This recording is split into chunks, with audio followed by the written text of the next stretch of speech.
having me be a part of your project. It's pretty exciting to be able to tell my story and hopefully help you out. It's really neat that you've taken this opportunity to be able to talk about organ donation. So important to me and really important to, in my opinion, everybody out there, and it should be. So I appreciate the opportunity to be able to talk to you and be a part of your project. I'll tell a little bit about my story, just to introduce myself. My name is Alon Edwards. I'm Madison's uncle, and I have a little bit kind of leading up to, I've got a pretty unique story or understanding of organ donation, because I myself am an organ transplant patient, actually kidney transplant patient, a little over almost 6 years now. Just three months from now will be 6 years successful transplant. My story is I used to be an athlete. I used to be a football player, played for University of Colorado, started in '97, and from that time was during a routine physical. They found a little bit of protein. They found some abnormalities in my in some of the testing in my physical. They tested it, didn't take anything serious, just said let me monitor it and don't worry about it, it's fine. It's because of I'm an athlete and I have a little more muscle mass. Well, I ended up transferring from Colorado and played for BYU. So I played football for BYU. Felt like I was kind of on top of the world, you know, nothing could hurt me. I'm a big, tough athlete. And several years after, 2007, so about 7 years after I graduated, I had something totally unrelated. Started having headaches pretty frequently. Realized that my blood pressure was kind of high. Went in and talked to a doctor. They took blood, and right from that, the second that the test came back, they called me and made it actually an emergency. Said, hey, you need to get in and talk to a kidney talk to a nephrologist immediately.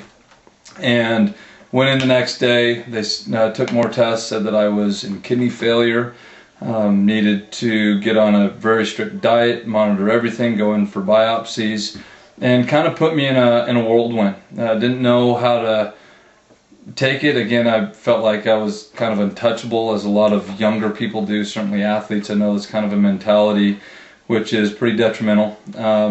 My blood pressure was up at 180 over 120, and they said that had I let it stay there for any longer, maybe another week or two, at the most a month, most likely would have been in the ER with a stroke and possibly could have died. So I was pretty lucky that I went in when I went in. So with a little bit of diet, which caused me to lose a lot of weight, but I was able to hold on to my failing kidneys for a couple of years, I think about 3 years. From that time, approaching, well, it was in 2006. At the end of 2006, I started my tests that were being taken every month. I was getting blood work done every month where they're checking my levels in my blood. Showed a drastic downfall or decline in my kidneys, and I got put on dialysis, which I can tell you at that time, with maybe a couple of things that were going on with me, but at that time of my life was clearly by far and away the worst time of my life, and worst time I could ever imagine going through, having to be on dialysis. Story gets a little bit more funky even before that. My whole goal was to get transplanted prior to getting on dialysis, and I was with a particular hospital. They had made some mistakes. We had tested a bunch of my family members. My father was picked as my donor, which the good thing for me is I have family that was really willing to donate. I had an overwhelming number of people that volunteered right when they found out that I had problems, and it turns out that not just was it that people were willing to donate, but it also was very easy to donate. There's less requirements. It's I don't want to say less strict, but the technology, the medication, and the procedure is done so much easier that donation is very simple now. You don't have to be a perfect match anymore. And so I had my sister, my mother, my aunts, my cousins, my father, bunch of people. I had friends, bunch of people volunteered. So for me, I was very blessed, very happy to see so many people were willing to do that for me to help save ultimately my life. And so we chose my dad. Some mistakes were made in the testing, and literally 3 weeks before the date I was to be transplanted, I was supposed to be transplanted December 27th, so right after Christmas. And early December, the hospital called and said, sorry, your father's not a match. His blood type doesn't even match. So they had totally made a screw up, which then for us to go find another donor was going to take several months typically to go through all the testing, all the procedures, and to make sure that it was going to work. So what happened at that point is I needed to get on dialysis. So I was pretty upset about that because ensuing the next 3 months, again, like I said, it was probably the worst time of my life. And although it was the worst time, I am thankful that they had it. Without dialysis, I would have died. I mean, it's a godsend that that's available to people.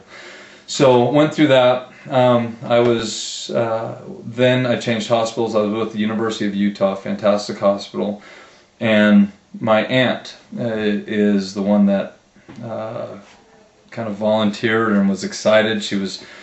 She said she always felt that she was going to be the donor, even when my dad was picked. She kind of always knew it. The strange thing about it is one might think that that's not possible. She being a woman, she being 25 years older than me, that it probably wouldn't work, that wouldn't be compatible. But it is. It's perfect. And again, for me, the biggest blessing is that so many people were willing to donate. She got picked, was excited. The surgery went perfect. The very day that I woke up in the hospital was probably the one day that I can remember as being one of the best, healthiest, best feeling days of my whole life at any point in time. Just an immediate change.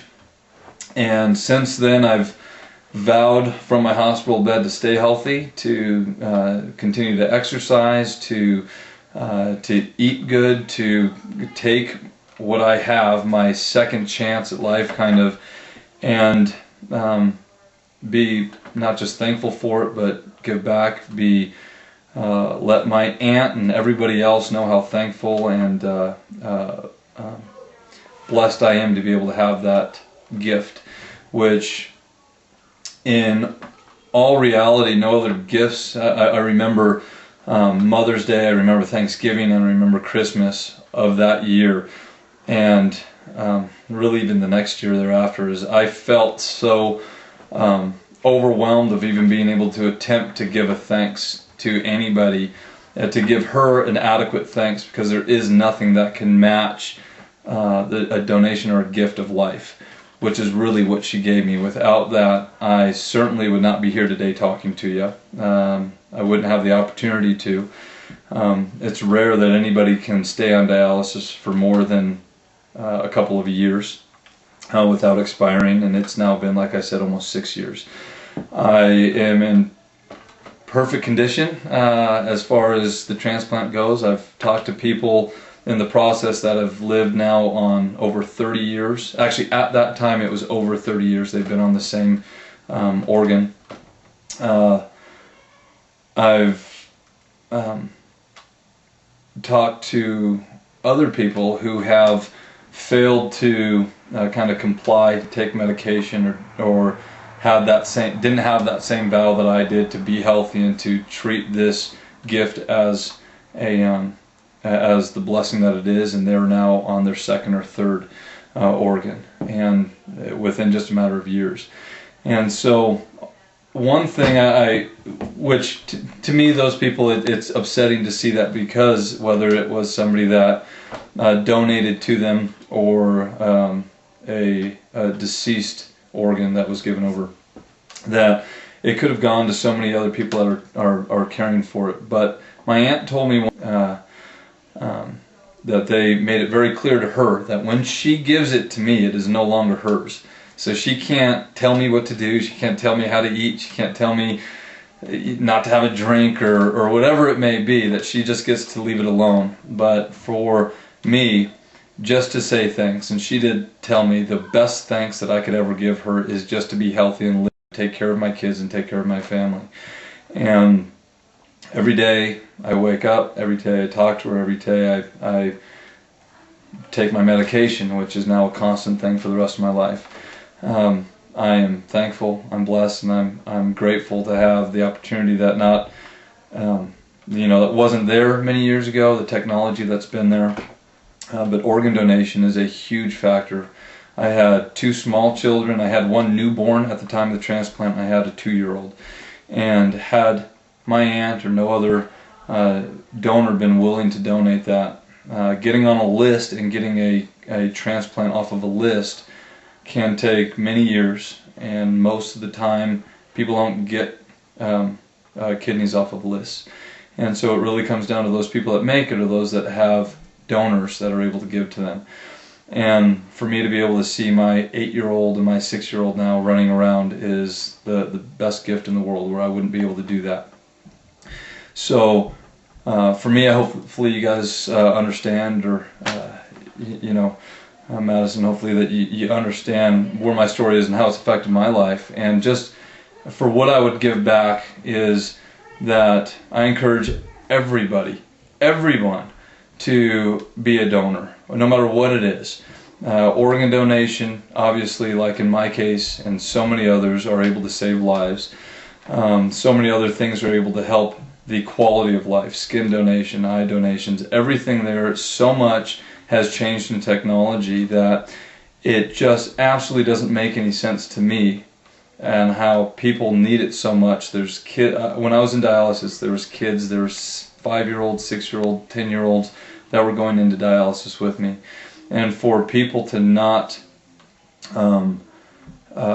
have organs or have something that can be donated, or that are donated when they can be, to me is a shame. People's lives are more important than that. And so if you can, whoever is listening, anyone in your project, whoever is listening, if you're not a donor, I encourage it more so than almost anything I encourage. It has not only affected me and my life greatly, but I know so many others through my networks and through this experience that it has affected.